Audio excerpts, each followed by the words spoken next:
नमस्कार, मैं हूं श्वेता झा। दोपहर के 3 बज चुके हैं और हम हाजिर हैं हमारे खास शो के साथ। हमारे साथ मीनाक्षी कंठवाल, मेरे सहयोगी, और नेहा बाथम। हम तीनों आज स्टूडियो से ही हैं। हालांकि कल दोनों अपने घरों से होंगी, लेकिन इस वक्त कोरोना की लेटेस्ट अपडेट और लॉकडाउन से जुड़ी हर एक खबर लेकर हम आपके साथ हैं। और पूरे रिसर्च को लेकर किस किस तरह से रिसर्च आगे बढ़ रही है, प्लाज्मा थेरेपी को लेकर कहां पर काम हो रहा है, ये तमाम खबरें हम आपको बताएंगे। मीनाक्षी, और महाराष्ट्र से लेकर गुजरात तक श्वेता किस तरह के हालात है अपने व्यूअर्स को हम ये भी दिखाएंगे। देश की राजधानी दिल्ली में भी मामले बढ़े हैं, लेकिन मुख्यमंत्री केजरीवाल ने प्लाज्मा थेरेपी के मंत्र के साथ जब वो आज आगे आए तो नेहा इंटरेस्टिंग होगा ये देखना कि अब ये आगे कैसे गेम चेंजर साबित हो सकता है। बिल्कुल, ये बेहद सकारात्मक खबर आज प्रेस कॉन्फ्रेंस के जरिए अरविंद केजरीवाल ने दी। उन्होंने कहा कि प्लाज्मा थेरेपी अपनाई गई है 4 पेशेंट्स पर और आने वाले वक्त में ये काफी बड़ा एक मददगार साबित हो सकती है कोरोना वायरस से मुक्ति में। खबरें और भी होंगी शहर शहर की, दिखाएंगे आपको लोगों पर पुलिस की सख्ती का अंदाज भी, जो लॉकडाउन को खेल समझ रहे हैं, इसका पालन नहीं कर रहे हैं, कैसे पुलिस ने इन्हें पढ़ाया पाठ। देखिए, तो साथ ही देश में महाराष्ट्र के बाद कोरोना का कहर सबसे ज्यादा गुजरात में है। गुजरात में बीमारों की संख्या 2500 के पार हो चुकी है। लेकिन इस बीच अहमदाबाद के नगर निगम कमिश्नर ने कहा है कि अगर मामले ऐसे ही बढ़ते रहे तो फिर 15 मई तक अहमदाबाद में 50,000 केस होंगे। आपको बता दें कि निगम कमिश्नर ने यह भी कहा है कि अहमदाबाद में हर 3 दिन में कोरोना के मामले डबल हो रहे हैं। ऐसे में ये चिंता का विषय। आपको बता दें कि महाराष्ट्र के बाद गुजरात ऐसा राज्य है जहां पर सबसे ज्यादा केसेस सामने आ रहे हैं। अहमदाबाद, सूरत ऐसे कुछ शहर हैं जहां पर कर्फ्यू से आज ढील दी गई थी, लेकिन इस बीच नियंत्रण नहीं हुआ। तो कहा जा रहा है कि 15 मई तक 50,000 केस होंगे, तो ढिलाई जो दी गई है उसमें सख्ती होगी। આપણા અમદાવાદ શહેરમાં 17મી એપ્રિલના રોજ ટોટલ 600 કેસ હતા અને 20મી એપ્રિલ 3 દિવસમાં એ ડબલ થઈને 1200 થી વધુ થઈ ગયા। એટલે 17 થી 20 એપ્રિલની વચ્ચે આપણું કેસ ડબલિંગ રેટ 3 દિવસનું હતું, એટલે દર ત્રીજા દિવસે કેસો ડબલ થતા હતા। પછી આપણે જે મહેનત કરી રહ્યા છે તો કેસ ડબલિંગ રેટ 4 દિવસનો થયો છે। હવે હાલ અમદાવાદમાં 4 દિવસની આજુબાજુનું કેસ ડબલિંગ રેટ છે। જો 4 દિવસ દર ચોથા દિવસે કેસ ડબલ થાય તો અમે જે આકલન કર્યું છે, અને આ આકલન ભારત સરકાર દ્વારા, રાજ્ય સરકાર દ્વારા પણ કરવામાં આવ્યું છે, 15 મે સુધીમાં લગભગ 50,000 કેસ અમદાવાદ શહેરમાં થાય અને 31 મે સુધીમાં 8 લાખ જેટલા કેસો થાય। જો કેસ ડબલિંગ રેટ 4 દિવસનું રહે તો 4 દિવસમાં જે બમણા થાય છે એની સામે એટલીસ્ટ 7 કે 8 દિવસ સુધી આપણે લઈ જઈશું। એટલે ચોથા દિવસે બમણા થવાની જગ્યાએ દર 8મા દિવસે કેસ ડબલ થાય। સાઉથ કોરિયા જેવા અમુક દેશો છે એ જ ફક્ત 8, 9 કે 10 દિવસનું ડબલિંગ રેટ અચીવ કરી શક્યા છે। એટલે જો આપણે કેસ ડબલિંગ રેટ 8 દિવસનું હાંસલ કરી શકીએ તો 15મી મે સુધીમાં જે 50,000 કેસો થવાના હોય એની સામે ફક્ત 10,000 કેસો જ થાય। तो महाराष्ट्र के बाद अब सबसे ज्यादा प्रभावित राज्य गुजरात हो गया है, जो इस सूची में अब दूसरे नंबर पर आ गया है। लेकिन कोरोना से जंग के बीच आज देश के स्वास्थ्य मंत्री डॉक्टर हर्षवर्धन भी सामने आए और उन्होंने कहा कि जो भी केसेस बढ़ रहे हैं उसके बावजूद अभी कोरोना के स्टेज 3 तक हम नहीं पहुंचे हैं। बिल्कुल, और डॉक्टर हर्षवर्धन ने यह भी कहा है कि अब देश में 5.5 लाख से ज्यादा टेस्ट हो चुके हैं, इसलिए ज्यादा घबराने की जरूरत नहीं है। हम लगातार काम कर रहे हैं। बिल्कुल श्वेता और मीनाक्षी, और अच्छी बात यह है कि टेस्टिंग बढ़ रही है। पॉजिटिव केसेस का जो प्रतिशत है वो 3 से 4% ही है। लेकिन सबसे अच्छी बात जो कल भी सामने आई थी, जो केस डबलिंग रेट है वो अब कम हो गया है। जो पहले केसेस डबल होते थे 5 दिन में, अब वो 7 दिन में डबल हो रहे हैं। टेस्ट की संख्या लगातार बढ़ रही है। और बेहद सकारात्मक बात जिसका जिक्र हमने बुलेटिन की शुरुआत में कहा था वो ये है कि अब प्लाज्मा थेरेपी का इस्तेमाल किया जा रहा है, जो बेहद सकारात्मक तौर पर आने वाले वक्त में इलाज के तौर पर इस्तेमाल की जा सकती है। 5 लाख से ज्यादा टेस्ट हो चुके हैं। डॉक्टर हर्षवर्धन ने यह जानकारी दी। जैसे जैसे आप जानते हैं कि टेस्टिंग की प्रक्रिया को भी हम लोगों ने और अधिक मजबूत किया है। लगभग 5.5 लाख टेस्ट आज देश में हो चुके हैं। लेकिन सबसे अच्छी बात यह है कि टेस्टिंग बढ़ाते जाने के बावजूद भी हमारे जो पॉजिटिव केसेस हैं उनकी संख्या 3-4% से ज़्यादा नहीं बढ़ रही है। इसलिए बहुत विश्वास के साथ मैं आपके साथ ये बात कहना चाहता हूँ कि सब एक्सपर्ट्स से बात करने के बाद भी क्योंकि ये हम सबके मन में भय रहता है कि कहीं हम स्टेज 3 में तो नहीं चले गए हैं। लेकिन हम निश्चित रूप से अपने देश को स्टेज 3 में जाने से अभी तक आप सबके सद प्रयासों से उसको बचाकर रख पाए हैं। बार बार सरकार की ओर से मीनाक्षी और श्वेता ये स्पष्ट किया जा रहा है कि हम घबराएं नहीं, क्योंकि अभी हम स्टेज 3 में नहीं पहुंचे। लेकिन घबराने वाली खबर दरअसल अहमदाबाद से आ रही है, क्योंकि यहां पर नगर निगम के कमिश्नर ये कह रहे हैं कि जो आंकड़े आ रहे हैं वो लगातार बढ़ रहे हैं और इसकी एक बड़ी वजह एटीएम और सब्जी मंडी है, जहां से संक्रमण का खतरा सबसे ज्यादा देखा जा रहा है। बिल्कुल। और नेहा, देखते ही देखते यहाँ गुजरात की अगर हम बात करें तो कोरोना के मामले यहाँ अचानक से बढ़ गए हैं, दूसरे नंबर पर आ गया है। महाराष्ट्र के बाद सबसे ज्यादा मरीज अगर कहीं पर देखे जा रहे हैं तो गुजरात में है। और जिस बात का जिक्र नेहा कर रही थी कि गुजरात में सब्जी वाले, पेट्रोल पंप के कर्मचारी, इन तक जब कोरोना के मामले पहुंचे हैं तो अब ये जो पूरी चेन है उसे सुपर स्प्रेडर्स कहा जा रहा है। અને આ મહિલાઓને ખાસ વિનંતી છે કે શાકભાજી લેવા માટે જાય ત્યારે મહેરબાની કરીને થેલી લઈને નહીં જાઓ, ડોલ લઈને જાઓ। ડોલ ને શાકભાજી એક પણ શાકભાજીને હાથ લગાવશો નહીં, સીધે સીધી શાકભાજી તમારી ડોલમાં નખાવો।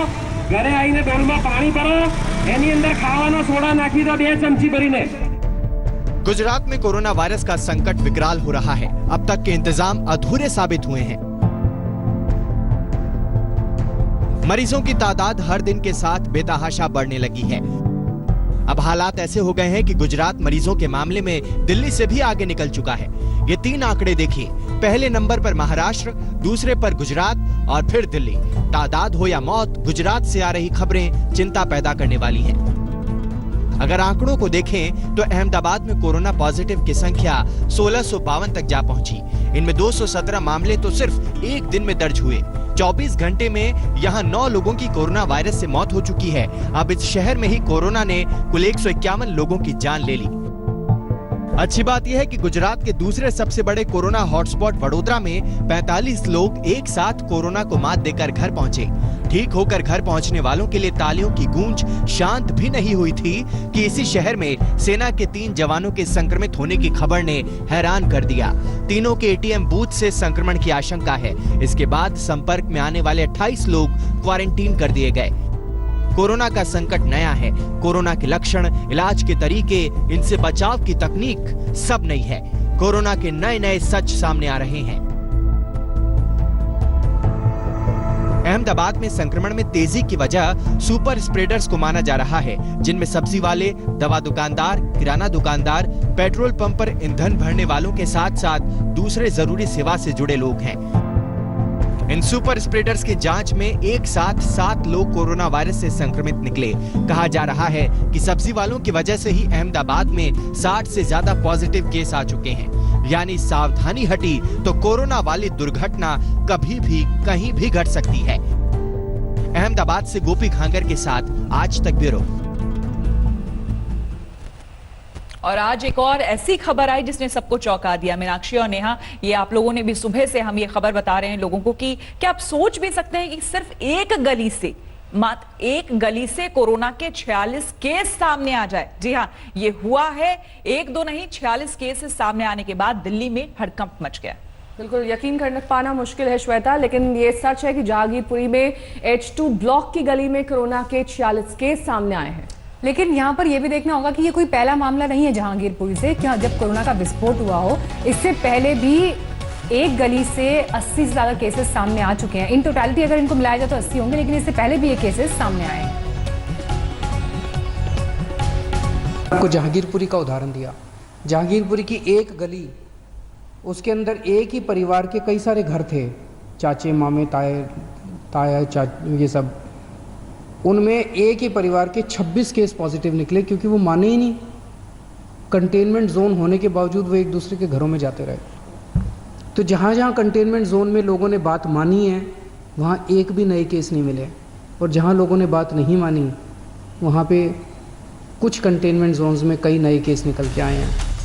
सिर्फ 4 दिन पहले दिल्ली के मुख्यमंत्री अरविंद केजरीवाल बता रहे थे कि जहांगीरपुरी की एक गली में कैसे 1 से 2, 2 से 4, 4 से 16 और 16 से 26 लोग कोरोना की गिरफ्त में आ गए। लेकिन जहांगीरपुरी की इन गलियों में कोरोना वायरस ने जैसे बस्ती ही बसा ली है। अब इलाके के एच ब्लॉक की एक ही गली में कोरोना के 46 मामले निकल आए हैं। जहांगीरपुरी में कोरोना के इस विस्फोट से प्रशासन और स्वास्थ्य कर्मी हैरान हैं कि फैलते संक्रमण पर रोक लगाएं तो कैसे। इस वक्त मैं दिल्ली के जहांगीरपुरी इलाके के बिल्कुल पास मौजूद हूँ। दरअसल यहाँ पर नया मामला सामने आया है जिसमें 46 केस जो है वो अब कोरोना पॉजिटिव पाए गए। इस हिसाब से जहांगीरपुरी जो कि हॉटस्पॉट है, कंटेनमेंट जोन है, वहां पर किसी को आने जाने की मनाही है। वहां पर अब जो केसेस की संख्या हो गई, 3 बड़े बड़े केसेस आ चुके हैं जिसमें केसेस अब 89 यानी 79 केसेस जो है दिल्ली के जहांगीरपुरी इलाके से प्रकाश में आ चुका है। ऐसे में जाहिर तौर पर अब संकट की बात है क्योंकि दिल्ली के एक ऐसा इलाका है जहां पर एक सबसे ज्यादा केसेस सामने आए। इसके अलावा जो केसेस सामने आए दिल्ली के शाहदरा से भी आए जहां 8 केसेस सामने आ गए हैं। दिल्ली के सिर्फ इसी इलाके में अब तक 89 कोरोना मरीज मिल चुके हैं। ताजा मामले में एच ब्लॉक में 46 मरीज पाए गए हैं। इससे पहले सी ब्लॉक में 31 मरीज पाए गए थे और जहांगीरपुरी पुलिस थाने के 7 स्टाफ भी कोरोना की चपेट में आ चुके हैं। दरअसल इस इलाके में कोरोना संक्रमण की शुरुआत 11 मार्च को हुई थी जब 67 साल के एक बुजुर्ग ने दम तोड़ा था। बुजुर्ग के कोरोना पॉजिटिव होने की बात सामने आने के बाद परिवार के लोगों का भी टेस्ट हुआ। टेस्ट में 6 लोगों में संक्रमण की पुष्टि हुई, लेकिन तब इलाके के लोगों को अंदाजा नहीं था कि संक्रमण इस कदर फैलेगा और बच्चों से लेकर बुजुर्ग तक इसकी चपेट में आ जाएंगे। फिलहाल तो स्थिति ये है कि लगातार जो जहांगीरपुरी इलाका जो है कंटेनमेंट जोन बना रखा है और ऐसे में वहां पर ज्यादा एहतियात बरती जा रही है और इस वजह से वहां मीडिया की भी अनुमति नहीं है, प्रवेश की अनुमति नहीं है। जो जहांगीरपुरी के केसेस थे इनमें कुछ पुलिसकर्मी भी थे जिनको जो है ये कोरोना पॉजिटिव पाया गया था, यानी तकरीबन 35 शुरुआत में आए थे केसेस जो पहला बड़ा मामला था जिनमें 33 कंफर्म्ड केसेस थे। इसके बाद कुछ पुलिसकर्मी थे, इसके बाद जो 46 केस जो है ताजा आए हैं, यानी 3 बड़े बड़े केसेस जहांगीरपुरी से आ गए।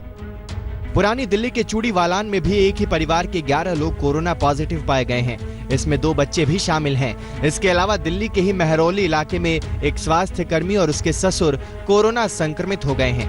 परिवार के 6 लोगों में भी लक्षण दिख रहे हैं। महरौली इलाके में ही एक सब्जी वाला भी कोरोना पॉजिटिव मिला है। राजधानी दिल्ली में संक्रमण की ये रफ्तार केजरीवाल सरकार और आम जनता दोनों के लिए बेहद चिंताजनक है। अनुज मिश्रा और अरविंद ओझा के साथ चिराग गोठी, दिल्ली आज तक। और अब बात राजस्थान की। राजस्थान उन राज्यों में से एक है जहां पर उन 3 राज्यों में से एक है जहां पर सबसे पहले केसेस 1000 को क्रॉस कर गए थे। महामारी के संकट से राज्य भी गुजर रहा है और कल यहां पर कोरोना के कुल 76 नए मामले सामने आए हैं। कल रात आपको बता दें 9 बजे से सुबह 9 बजे के बीच 36 और मरीज यहां पर सामने आए हैं और इस तरह राजस्थान में कोरोना के 2000 मरीज हो गए हैं। नेहा, और जहां एक उम्मीद की किरण दिखाई दे रही थी श्वेता और मीनाक्षी की यहाँ पर रैपिड टेस्ट किए जाएंगे, किट्स भी मंगवा लिए गए थे चीन से, लेकिन जब ये रैपिड टेस्ट किट्स फेल हो गए तो सरकार को लगा कि आगे स्थिति और ज्यादा विकट और ज्यादा खराब हो सकती है। लेकिन महाराष्ट्र और गुजरात और दिल्ली के बाद अगर बात करें, राजस्थान चौथा राज्य ऐसा हो गया है जहां 2000 या फिर इससे ज्यादा मामले सामने आ रहे हैं। सड़क पर जोधपुर की पुलिस मार्च कर रही है।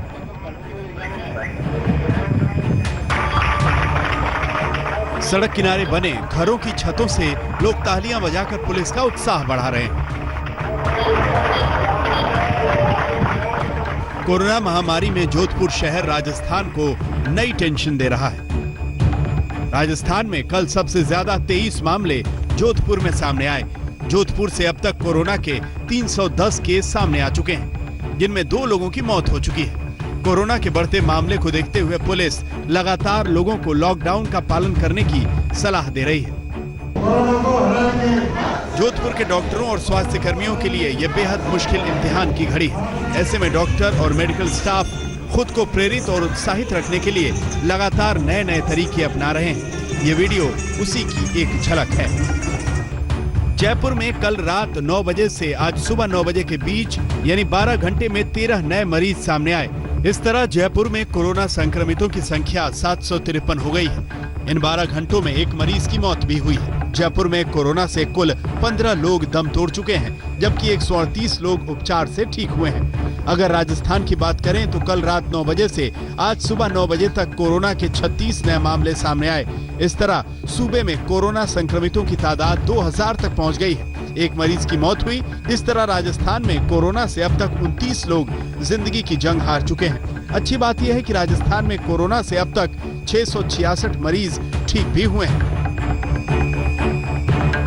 इस तरह कोरोना के खिलाफ लड़ाई जारी है। दूसरी ओर कोरोना टेस्टिंग को लेकर जंग छिड़ी हुई है। पॉजिटिव को ही नेगेटिव बता रहा, तो ऐसे टेस्ट को हम करके अंधेरे में कब तक रहेंगे। राजस्थान ने तो तय किया है कि जो टेस्ट मापदंड पे खरा ही नहीं उतर रहा है और जिसकी टेस्टिंग का कोई यूज नहीं है, उसको जिद करके हम कैसे टेस्ट करेंगे भाई, बताओ। राजस्थान के कोरोना प्रभावित बड़े जिलों की बात करें तो 753 केस के साथ जयपुर सबसे आगे है। इसके बाद 310 कोरोना संक्रमितों के साथ जोधपुर का नंबर है। कोटा में 140, टोंक में 115, भरतपुर में 107, अजमेर में 106 कोरोना केस मिले हैं। शरद कुमार, जयपुर, आज तक। तो थोड़ी देर पहले सीएम अरविंद केजरीवाल ने प्रेस कॉन्फ्रेंस की और उन्होंने प्लाज्मा थेरेपी का जिक्र किया। अच्छी खबर बताई कि 4 लोगों पर प्लाज्मा थेरेपी का इस्तेमाल किया गया है। वहीं अगर राजस्थान की बात करें तो वहां पर टेस्ट किट को लेकर सरकार और आईसीएमआर के बीच अब भी तकरार जारी है। आईसीएमआर ने नया राजस्थान सरकार से कहा कि वो टेस्ट किट से जांच अभी जारी रखें, लेकिन राजस्थान सरकार ने आईसीएमआर पर भ्रम फैलाने का आरोप लगा दिया है। बिल्कुल, और न सिर्फ राजस्थान, पंजाब से भी खबर आ चुकी है। पंजाब सरकार भी तमाम किट वापस करने की बात कर रही है। लेकिन आपको बता दें कि आज तक पर राजस्थान के स्वास्थ्य मंत्री रघु शर्मा ने कहा कि जो किट सही नतीजे नहीं दे रही है, आखिर उसका इस्तेमाल हम करें कैसे। हमारे साथ है राजस्थान के स्वास्थ्य मंत्री रघु शर्मा, से बातचीत करते हैं। सर, आईसीएमआर ने जो जवाब भेजा है उसके अंतर्गत तो वो कह रहे हैं कि इस टेस्ट की प्रोसीजर को फॉलो करो और आप करो। देखिए, आईसीएमआर को जब हमने प्रायोगिक तौर पे यहाँ पे ये रैपिड टेस्ट किट फेल्योर हो गए हैं, जो पॉजिटिव केसेस पे हमने इनको इस्तेमाल किया, पॉजिटिव को ये नेगेटिव बता रहा टेस्ट, तो फिर इस तरह के टेस्ट को करवाने की जिद क्या है। चाहिए तो ये था वो अपने लेवल पे इनकी परफेक्शन की, कि इसकी रिक्वायरमेंट है कि नहीं है, या ये मापदंड पे खरे उतर रहे हैं कि नहीं उतर रहे, इसकी कोई वहां टेस्टिंग करते। वो तो जिक्र इन्होंने चिट्ठी में किया नहीं है, और सिर्फ गोलमाल चिट्ठी लिख दी एक, जिसमें प्रोटोकॉल फॉलो करो, ये करो, फॉलो। कौन से प्रोटोकॉल है भाई? जिस टेस्ट को पॉजिटिव डिक्लेयर्ड मरीजों पर आरटीपीसीआर टेस्ट में जिन लोगों को पॉजिटिव बताया और जो भर्ती मरीज हैं उन पर 168 ये रैपिड टेस्ट किट हमने इस्तेमाल किए, और जो पॉजिटिव को ही नेगेटिव बता रहा, तो ऐसे टेस्ट को हम करके अंधेरे में कब तक रहेंगे। ये उनकी एडवाइजरी है। ये अगर सीधा कहते कि इनको इस्तेमाल करना है आपको, तो वो लैंग्वेज तो इसमें नहीं है चिट्ठी में। इसलिए भारत सरकार अगर गलत काम हो गया इनको प्रोक्योरमेंट का, तो उसकी फेस सेविंग पे क्यों लगी हुई है। यहाँ पर आप दोनों ने देखा, श्वेता और मीनाक्षी, की किस तरह से आईसीएमआर और राजस्थान सरकार आमने सामने आ गई है। अब किसकी बात पर यकीन करा जाए ये भी बेहद मुश्किल है, क्योंकि इन पूरी किट्स में ही फॉल्ट है या फिर कहीं ना कहीं इनके स्टोरेज में दिक्कत है। कहां पर दिक्कत है ये समझ पाना बेहद मुश्किल है। बहरहाल वक्त एक छोटे से ब्रेक का हो चला है, देखते रहिए आज तक। और आज एक अच्छी खबर आई मीनाक्षी और नेहा कि अरविंद केजरीवाल सामने आए, डॉक्टर सरीन भी उनके साथ थे, सामने आए, और प्लाज्मा थेरेपी को लेकर एक खुशखबरी से कह लें, एक शुभ संकेत हम कह सकते हैं, क्योंकि अभी खुशखबरी तो नहीं कह सकते। खुद अरविंद केजरीवाल भी बोल रहे थे कि अभी जस्ट ट्रायल हुआ है और देखा जा रहा है, अगर ये सफल होता है तो दिल्ली में बाकी पेशेंट्स पर भी अप्लाई कर सकते हैं। नेहा, बिल्कुल, और इसी के साथ हम आपको दिखा देते हैं कि 3:30 बजे हम आपको इसी प्लाज्मा थेरेपी पे तमाम अपडेट्स देंगे। वक्त एक ब्रेक का हो चला है, देखते रहिए आज तक। ब्रेक से पहले हमने आपको दिखाया कोरोना पर ऑल इंडिया रिपोर्ट। अब बात कोरोना के खिलाफ जागी नई उम्मीद की, और इस उम्मीद का नाम है प्लाज्मा थेरेपी। प्लाज्मा थेरेपी ने कोरोना के खिलाफ जंग को लेकर श्वेता एक नई उम्मीद जरूर जगाई है। बिल्कुल, और दिल्ली में आपको बता दें कि जिन 4 मरीजों पर यह थेरेपी का इस्तेमाल किया गया है वो ठीक हो रहे हैं। आज ही अरविंद केजरीवाल ने प्रेस कॉन्फ्रेंस में ये बात कही, और उन्होंने साफ तौर पर कहा है कि 4 मरीजों पर टेस्ट हुआ है, जिसमें 2 मरीज ऐसे हैं जो कि 2 से 3 दिन में घर भी जा सकते हैं। नेहा, बिल्कुल, और श्वेता, इसमें सबसे सकारात्मक बात यह है कि लगातार अरविंद केजरीवाल कह रहे हैं कि इस पर रिसर्च की जा रही है, और इसमें डॉक्टर सरीन ने भी अपनी बात जोड़ी। उन्होंने कहा कि प्लाज्मा थेरेपी रक्तदान से बिल्कुल अलग है, और साथ ही प्लाज्मा थेरेपी कोरोना के इलाज का जवाब हो सकती है। इस पर भी लगातार रिसर्च की जा रही है। क्या प्लाज्मा थेरेपी मरीज को मौत के मुंह से खींच लाएगी, इस पर भी तमाम एक्सपर्ट्स अपनी राय रख रहे हैं। जी हाँ, सोशल डिस्टेंसिंग और लॉकडाउन से अगर कोरोना को हराया जा सकता है, तो प्लाज्मा थेरेपी के आगे भी यह महामारी घुटने टेकती है। जरा दिल्ली के मुख्यमंत्री अरविंद केजरीवाल को सुनिए और जानिए कि प्लाज्मा थेरेपी किस तरह से दिल्ली में कोरोना के मरीजों को ठीक करके घर भेज रही है। कुछ दिन पहले मैंने आपको बताया था, लगभग 10 दिन पहले, पिछले हफ्ते मंगलवार को हम लोगों को केंद्र सरकार से परमिशन मिली थी कि हम कोरोना के जो सबसे सीरियस मरीज हैं, काफ़ी सीरियस मरीज हैं, उन लोगों के ऊपर हम प्लाज्मा थेरेपी ट्राई करके देख सकते हैं कि उन पे क्या असर पड़ता है। तो ये प्लाज्मा थेरेपी लिमिटेड बेसिस पे छोटा ट्रायल करने की हमें परमिशन मिली थी कि एलएनजेपी अस्पताल, केवल एलएनजेपी के लिए हमें परमिशन मिली थी कि एलएनजेपी अस्पताल के जो सीरियस मरीज हैं उनके ऊपर ये ट्रायल करके देखा जा सकता है। हमने पिछले कुछ दिनों के अंदर 4 मरीजों पे ट्रायल करके, एलएनजेपी के 4 मरीजों पे ट्रायल करके देखा। उसके अभी तक के नतीजे उत्साहवर्धक हैं, अच्छे हैं। दिल्ली सरकार को केंद्र से करीब 2 हफ्ते पहले प्लाज्मा थेरेपी की मंजूरी मिली। मंजूरी मिलने के बाद एलएनजेपी के 4 मरीजों पर थेरेपी का ट्रायल किया गया। साथ ही एक और प्राइवेट अस्पताल में एक मरीज पर प्लाज्मा थेरेपी का ट्रायल हुआ। अब एलएनजेपी के 2 मरीज आईसीयू से जनरल वार्ड में आ चुके हैं, जबकि प्राइवेट अस्पताल का मरीज ठीक होकर घर जा चुका है।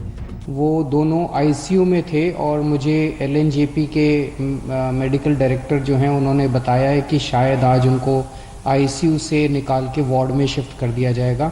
पहले उनकी तबीयत बहुत ज़्यादा खराब थी। आईएलबीएस के निदेशक ये भी बताते हैं कि प्लाज्मा थेरेपी से शरीर में कमजोरी भी नहीं आती। प्लाज्मा थेरेपी का तरीका ब्लड डोनेशन से बिल्कुल अलग होता है। प्लाज्मा फेरेसिस में एक मशीन होती है, खून उसमें से जाता है, सिर्फ थोड़ा सा एंटीबॉडी प्लाज्मा लिया जाता है, बाकी खून वापस आ जाता है। कोई कमजोरी नहीं, वीकनेस नहीं। फिलहाल प्लाज्मा थेरेपी के इस प्रयोग को सफल बनाने के लिए उन मरीजों को भी ब्लड प्लाज्मा देने के लिए आगे आना होगा जो ठीक हो चुके हैं। तभी प्लाज्मा थेरेपी बाकी बीमारों के लिए संजीवनी बन सकती है। आज तक ब्यूरो।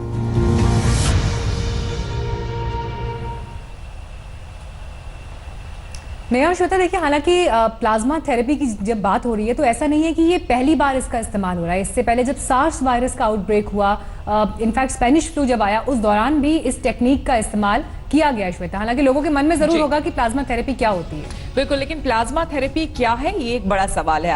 आखिर इस थेरेपी में वो कौन से मरीज होते हैं जो कि ब्लड प्लाज्मा दे सकते हैं, तो तमाम ऐसे सवाल है जो अभी जानने बाकी है। बिल्कुल, और श्वेता, इसको लेकर लोगों के मन में कई सवाल होते हैं। हमने एक्सपर्ट से इस पर राय भी जानने की कोशिश की। उन्होंने कहा कि घबराने की जरूरत नहीं है, आप बड़ी संख्या में सामने आए। अगर आप पीड़ित थे और अब ठीक हो चुके हैं और प्लाज्मा थेरेपी के जरिए आपके ब्लड सैंपल से बाकी लोगों को ठीक किया जा सकता है।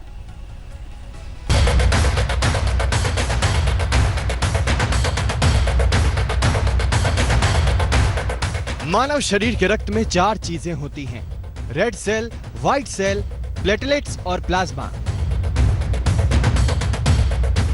प्लाज्मा खून का तरल हिस्सा होता है। शरीर में वायरस आने पर प्लाज्मा ही एंटीबॉडी बनाने में मदद करता है। वायरस से लड़ने के लिए शरीर खुद ब खुद एंटीबॉडी बनाता है। इसमें सबसे बड़ी भूमिका रक्त में मौजूद प्लाज्मा की होती है। आइए आसान शब्दों में समझिए कि प्लाज्मा थेरेपी कोरोना में कैसे मददगार हो सकती है।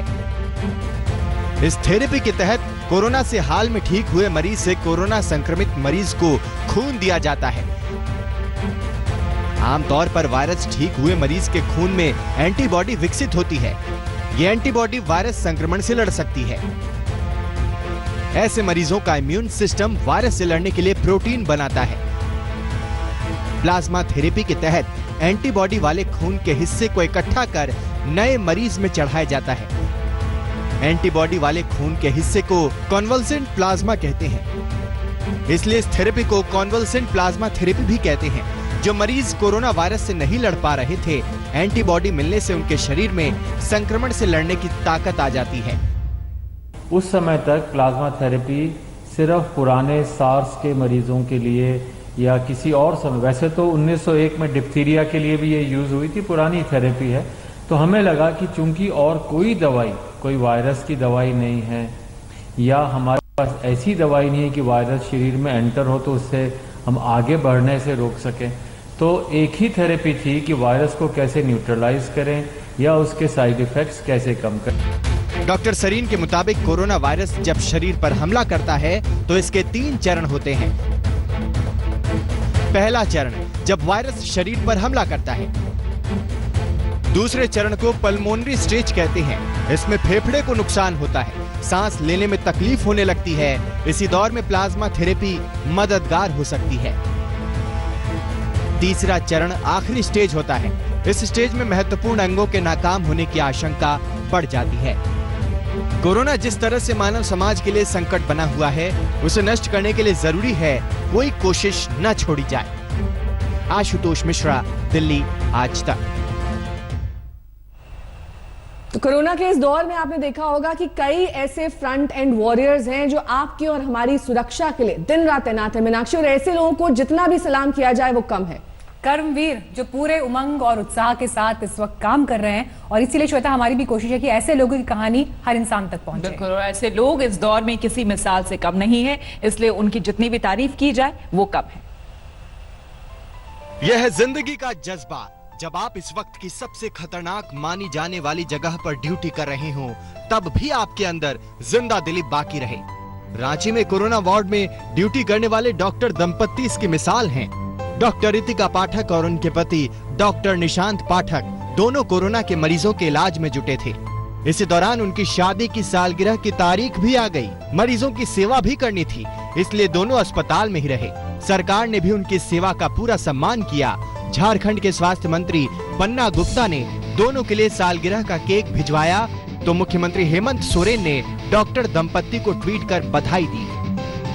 हम दोनों की ड्यूटी रिम्स रांची के कोरोना वार्ड में लगी थी और इसी दौरान हमारी मैरिज एनिवर्सरी भी थी। इस बार हमने अपनी मैरिज एनिवर्सरी कोरोना पेशेंट्स के ट्रीटमेंट में बिताया एंड आज हम दोनों क्वारंटाइन में हैं and we are following social distancing to at this time. Corona संक्रमित मरीजों का इलाज करने वाले ये डॉक्टर दंपत्ति कोविड वार्ड में 7 दिनों की अपनी ड्यूटी पूरी कर 14 दिन के क्वारंटीन में चले गए हैं। कोरोना वॉरियर्स का ऐसा ही जोश दिल्ली के आरएमएल अस्पताल में भी दिखा। यहाँ कोरोना पॉजिटिव 3 पुलिस वालों का इलाज चल रहा है। पुलिस वालों का हौसला देखिए, कोरोना जैसी बीमारी से लड़ते हुए कसरत भी कर रहे हैं। क्या करें जब किसी को प्यार हो जाए। और लॉकडाउन के बीच ये भी कोरोना के कर्मवीर हैं जो अपने घरों से ही लोगों का मन बहला रहे हैं। घर से बाहर निकल नहीं सकते, किसी के घर जा नहीं सकते तो क्या हुआ, आवाज तो सबके पास पहुंच सकती है।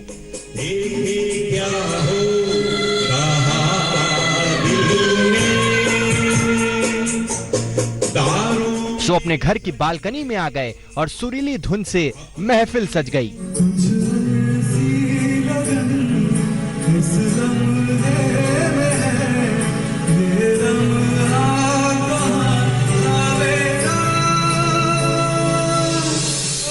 छिंदवाड़ा से पवन शर्मा के साथ मृत्युंजय श्रीवास्तव, रांची आज तक।